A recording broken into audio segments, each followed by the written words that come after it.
አርእስተ ዜና ገንዘብ ሚኒስቴር ለሁለተኛው ሩብ የበጀት ዓመት የ243 ቢሊዮን ብር የግምጃ ቤት ሰነዶች ጨረታ መርሃ ግብር ይፋ አድርጓል። ከዛሬ መስከረም 21 ቀን እስከ ታህሳስ 15 ቀን 2018 ዓ.ም የሚካሄደው ይህ የ3 ወራት መርሃ ግብር በአጠቃላይ 243.5 ቢሊዮን ብር የሚገመት የዕዳ ሰነድ ለሀገር ውስጥ ባለሀብቶች እንደሚቀርብ ተሰምቷል። ቀዳሚ ጉዳያችን ነው። ትምህርት ሚኒስቴር የ2017 ዓመተ ምህረት የከፍተኛ ትምህርት ተቋማት መግቢያ ውጤትን ከ300 ወደ 297 ዝቅ ማድረጉን አስታውቋል። በ2017 ዓመተ ምህረት የ12ኛ ክፍል ማጠናቀቂያ ፈተና አማካይ ውጤታቸው 49.50 እስከ 49.99 በመቶ ያመጡ ተማሪዎችን ወደ 50 በመቶ እንዲጠጋጋ መወሰኑን ሚኒስቴሩ አስታውቋል። የምናጋራችሁ መረጃችን ነው። የቀድሞው የዲሞክራቲክ ሪፐብሊክ ኮንጎ ፕሬዝዳንት ጆሴፍ ካቢላ በሀገር ክህደትና በጦር ወንጀል ክስ የሞት ፍርድ ተፈረደባቸው። ፍርድ ቤቱ ከሞት ቅጣቱ በተጨማሪ ለኮንጎ 29 ቢሊዮን ዶላር ካሳ፣ ለሰሜን ኪቩ ግዛት 2 ቢሊዮን ዶላር ካሳ እንዲሁም ለደቡብ ኪቩ 2 ቢሊዮን ዶላር ካሳ እንዲከፍል ውሳኔ አስተላልፏል። ሰሙታላችሁ። የአሜሪካው ፕሬዝዳንት ዶናልድ ትራምፕ በጋዛ የሚደረገውን ጦርነት ለማቆም ሐማስ ወደ ስምምነት እንዲመጣ ከ3 እስከ 4 የሚሆን ቀነ ገደብ ሰጥተዋል።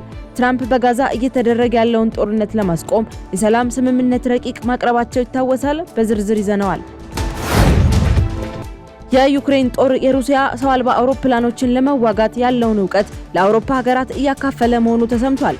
ከዴንማርክ ጋር የጋራ ልምምድ እንደሚደረግም የዩክሬኑ ፕሬዝዳንት ቮሎዲሚር ዜሌንስኪ አረጋግጠዋል። አብራችሁን ስትቆዩ የምትሰሙት መረጃችን ይሆናል።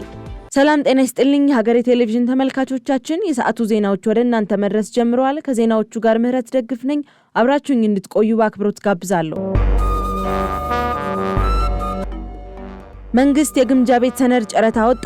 ገንዘብ ሚኒስቴር ለሁለተኛ ሩብ ዓመት የ243 ቢሊዮን ብር የግምጃ ቤት ሰነዶች ጨረታ መርሃ ግብር ይፋ አድርጓል። ከዛሬ መስከረም 21 ቀን እስከ ታህሳስ 15 ቀን 2018 ዓ.ም የሚካሄደው ይህ የ3 ወራት መርሃ ግብር በአጠቃላይ 243.5 ቢሊዮን ብር የሚገመት የዕዳ ሰነድ ለሀገር ውስጥ ባለሀብቶች የሚያቀርብ ሲሆን ጨረታው የፋይናንስ ማሻሻያ አጀንዳ ውስጥ ቁልፍ እርምጃ መሆኑ ተመላክቷል።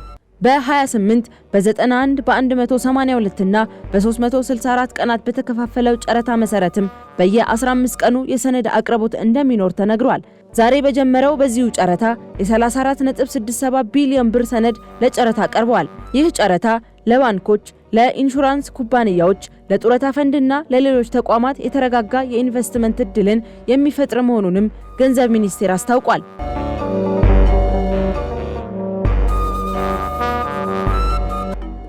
የከፍተኛ ትምህርት ተቋማት መግቢያ ውጤት ዝቅ ተደረገ።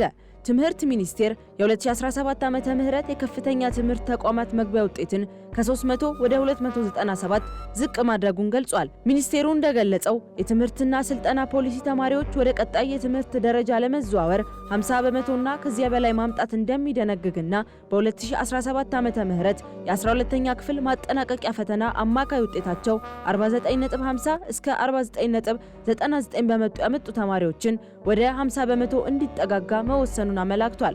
ውሳኔውን ተከትሎም 49.5 እና በላይ አማካይ ውጤት ያስመዘገቡ ተማሪዎች ዝቅተኛውን 50 በመቶ የማለፊያ ነጥብ እንዳሟሉ ተደርጎ ይወሰዳል።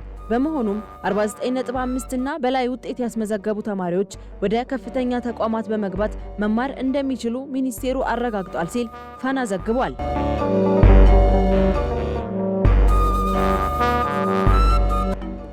ጥናቶችን በአግባቡ መጠቀም ያስፈልጋል ተባለ። በፖሊሲ ጥናት ኢንስቲትዩት እየተደረጉ ያሉ ጥናቶችን በተገቢው መልኩ ጥቅም ላይ ሊውሉ እንደሚገባ ተገልጿል።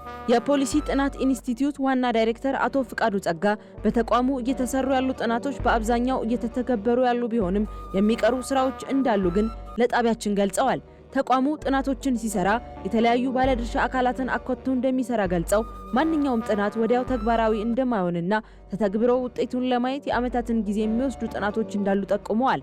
አንድ ጥናት ሲጠና በችግሮች ላይ ተንተርሶ በመሆኑ ለችግሮቹ መፍትሄ መፈለግ ዋነኛ የተቋሙ ስራ መሆኑንም ዋና ዳይሬክተሩ አንስተዋል። ተቋሙ መንግስትን በፖሊሲ ጉዳዮች የማማከር የተቋቋመ ሲሆን በኢኮኖሚያዊና ማህበራዊ ዘርፎች ላይ ትኩረቱን አድርጎ እንደሚሰራም ተናግረዋል። በየዓመቱ ከ50 እስከ 60 የሚደርሱ ጥናቶች እንደሚሰሩም ኃላፊው አክለው ገልጸዋል።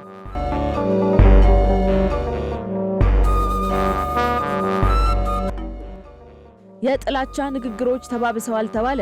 በኢትዮጵያ ውስጥ በሚገኙ መገናኛ ብዙሃን በሚተላለፉ መልእክቶች ላይ የጥላቻ ንግግሮች እየተበራከቱ መምጣታቸው ተገልጿል።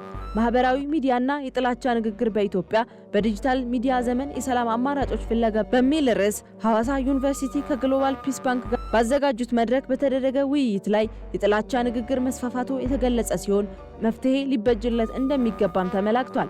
የህዝብ ተወካዮች ምክር ቤት የሰው ሀብት ልማት ስራ ስምሪትና ቴክኖሎጂ ጉዳዮች ቋሚ ሰብሳቢ ዶክተር ነገሪ ሌንጮ የጥላቻ ንግግርን በህግ መቆጣጠር እንደሚገባ በተለይም ህዝብን ከህዝብ የሚያጋጩና ሰላምን የሚያደፈርሱ መልእክቶች ላይ አዋጅን ተፈጻሚ ማድረግ ይገባል ሲሉም ገልጸዋል። ከትምህርት ቤቶች ጀምሮ የህብረተሰቡን የማህበራዊ ሚዲያ አጠቃቀም ክህሎት ማሳደግ ለችግሩ መፍትሄ ሊሆን እንደሚችልም ከመድረኩ መጠቀሙን ዶቼ ቬለ ዘግቧል።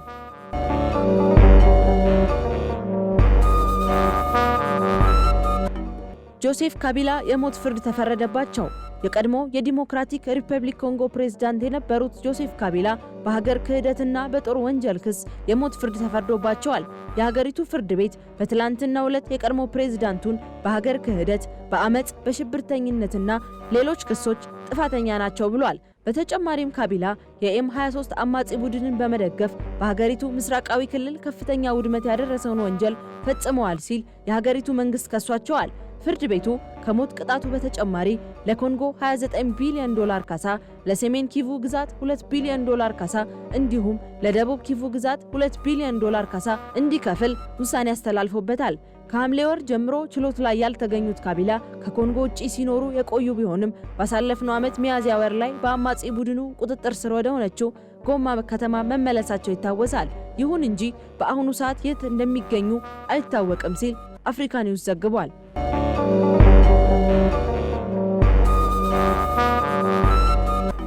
ትራምፕ ሐማስን አጣብቂኝ ውስጥ ከተቱ። የአሜሪካው ፕሬዝዳንት ዶናልድ ትራምፕ በጋዛ የሚደረገውን ጦርነት ለማቆም ሐማስ ወደ ስምምነት እንዲመጣ ከ3 እስከ 4 የሚሆን ቀነ ገደብ ሰጥተዋል። ትራምፕ በጋዛ እየተደረገ ያለውን ጦርነት ለማስቆም ግፊት ማድረጋቸውን በመቀጠል የሰላም ስምምነት ረቂቅ ሰነድ ማቅረባቸው ይታወሳል። ስምምነቱ በሐማስ የተያዙ ታጋቾች በአስቸኳይ እንዲለቀቁና እስራኤልን በጋዛ የምታደርገውን ጥቃት እንድታቆም የሚያደርግ እንደሆነ ተዘግቧል። በትላንትናው ዕለት በሰላም ስምምነት ማዕቀፉ ላይ ከዋይት ሃውስ ሲወጡ የተጠየቁት ትራምፕ ስምምነቱ በእስራኤልና አረብ ሀገራት ተቀባይነት ያገኘ መሆኑን የተናገሩ ሲሆን አሁን ላይ ለስምምነቱ እየተጠበቀ ያለው ውሳኔ የሐማስ መሆኑንም ገልጸዋል። ይሁንና ሐማስ ወደ ስምምነቱ የማይመጣ ከሆነ አሳዛኝ እንደሚሆንም ትራምፕ ተናግረዋል። ምናልባት በቀረበው የሰላም ስምምነት እቅዱ ላይ ለንግግር ወይ ለመወያየት እድል ይኖር እንደሆነ የተጠየቁት ትራምፕ ብዙ አማራጮች እንደሌሉም ጠቅሰዋል። ሐማስ በበኩሉ ለትራምፕ እቅድ ይፋዊ ምላሽ አልሰጠም ተብሏል። ይሁን እንጂ አንድ ከፍተኛ የሐማስ ባለስልጣን የትራምፕ እቅድ ለእስራኤል ያደላ በመሆኑ ውድቅ ሊያደርጉት እንደሚችሉ መናገራቸውን ቢቢሲ ዘግቧል።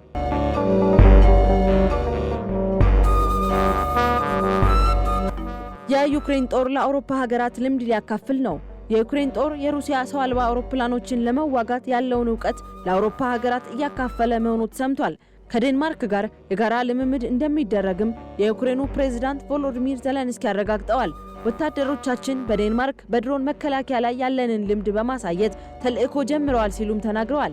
ከዚሁ ጋር በተያያዘ የአውሮፓ መከላከያ ሚኒስትሮች የአውሮፓን የአየር ክልል የሚጥሱ ድሮን አውሮፕላኖችን በተሻለ ለመለየት ለመከታተልና ለመጥለፍ እንዲሁም ከሩሲያና ከዩክሬን ጋር በሚኖራቸው ድንበሮች ላይ የድሮን ግድግዳ ለመገንባት ባለፈው ሳምንት መስማማታቸው የሚታወስ ነው። ይህንንም ለማጽደቅና ወደ ተግባር ለማስገባት በሚያስችላቸው ሁኔታዎች ላይ ለመነጋገር ዛሬ በኮፐንሃገን ተገናኝተዋል።